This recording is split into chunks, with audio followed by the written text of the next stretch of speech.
Vaovao hafa kosa indray entina iadina amin'ny fanapozina ara-tsakafo misy ny hetsika manokana tanterahan'ny ministeran'ny fahasalamam-bahoaka, ny ministeran'ny varotra sy ny fanjifana ary ny commune ato anatin'ny faritra Nalamanga.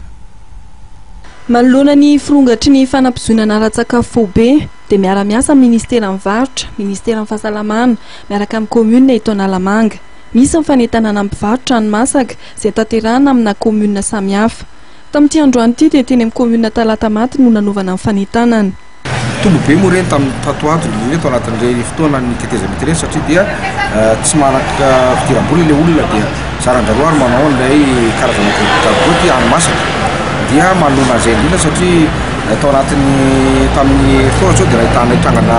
intoxication alimentaire inefatra taty amin'ny commune Talatamaty dia voatery izay tsy maintsy nandray fepetra zany amin'ilay izy hoe ahoana ny atao mba hisorohana tsy hivelena zava-pisotro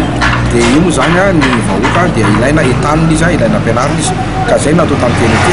namory ro vahoaka ro zay atao hoe ny mbola ny apadiminy angamba ny gargoty voavory satria natratrano anjato mahery nisany zareo zay tonga teo dia ny entanina izy aloha dia avy eo nanangana fitsipiky zareo no nirahana hoe inona zany no hitanareo fa tokony atsara mba tsy sidina izay fanapozonana ara-tsakafo zay fobe zay dia zareo no namoaka ny tahitapony zareo misy ihany zany ny fitaritana an'ilay izy hoe tokony atao an'izao na tokony atao an'izao dia rehefa avy eo mamoaka fitsipika indray dia avadika ho lalàna zany na avadika manao arrêté zany ny commune. Anisany nanentanana ny mpivarotra hani-masaka ny lafiny fahadiovana nandritra n'izay fanentanana izay. Hani-masaka tokony tsara n'ilay olona faravaratsy n'ilay olona izay mivarotra zany fitaovana izay ampiasaina zany tokony adio tsara ny tanana indrindra ny akanjo anao manindrindrina fitaovana ampiasaina indrindrindra dia tokony isy fiarovana zany izy tokony isy vitrine eny amin'ny mpirak'ilay sakafo dia tsy atao talaky masoavy koa izy dia raha misy koa ny hoe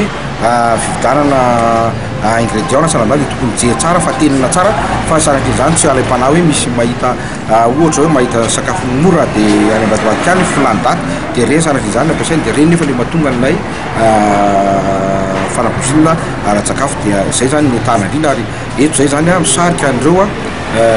hoe gargoty mbola tsy tonga tao amin'ny commune zany ka nanao ny fanentanana tamin'izay teny ity. Raha ny fanazavana isy atoato ny fivorim-be iarahan'ny commune sy mivarotra hani-masaka rehetra ary isan'ny komite apetraka ikondo amin'ny fanaraha-maso ny fanapozonana ara-tsakafo.